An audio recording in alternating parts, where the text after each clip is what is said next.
हवन में आहुति के दौरान क्यों कहा जाता है स्वाहा? जानिए इसके पीछे की वजह। हमारे देश में हवन की परंपरा बहुत पुरानी है।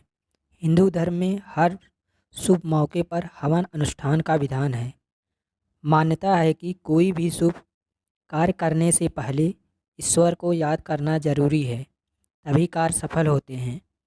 हवन करने के दौरान मंत्र के बाद स्वाहा शब्द जरूर बोला जाता है। इसके बाद ही आहुति दी जाती है। लेकिन आपने कभी ये सोचा है कि प्रत्येक आहुति पर स्वाहा शब्द क्यों बोला जाता है और इसे बोलना क्यों ज़रूरी है? क्या है इसके पीछे की वजह? अगर नहीं पता तो चलिए हम आपको बता रहे हैं कि आखिर हर आहुति पर स्वाहा शब्द क्यों बोला जाता है। जब भी हवन होता है उसमें स्वाहा का उच्चारण करते हुए हवन सामग्री हवन कुंड में डाली जाती है। स्वाहा का अर्थ सही रीत से पहुंचाना होता है। माना जाता है कि कोई भी यज्ञ तब तक सफल नहीं माना जा सकता जब तक कि हविस का ग्रहण देवता न कर ले। देवता ऐसा हविस तभी स्वीकार करते हैं जबकि अग्नि के द्वारा स्वाहा के माध्यम से अपाड़ा किया जाए। हवन के दौरान स्वाहा बोलने को लेकर कई तरह की कथाएं प्रचलित हैं, जिसमें से कुछ कथा का जिक्र यहाँ किया जा रहा है। पहली कथा के मुताबिक स्वाहा राजा दक्ष की पुत्री थी, जिसका विवाह अग्निदेव के साथ हुआ। इसलिए जब भी अग्नि में कोई चीज़ समर्पित करते हैं तो उनकी पत्नी को साथ में याद किया जाता है, तभी अग्निदेव उस चीज़ को स्वीकार करते हैं।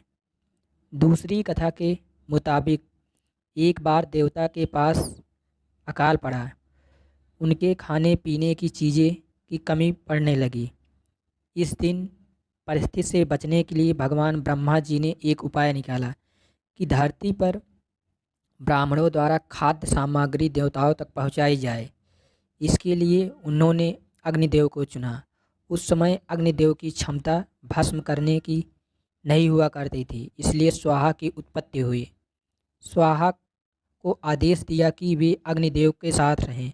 इसके बाद जब भी कोई चीज़ अग्निदेव को समर्पित की जाती है, स्वाहा उसे भस्म कर देवताओं तक पहुंचा देती थी। तब से आज तक स्वाहा हमेशा अग्निदेव के साथ रहते हैं। तीसरी कथा के मुताबिक प्रकृति की एक कला के रूप में स्वाहा का जन्म हुआ था।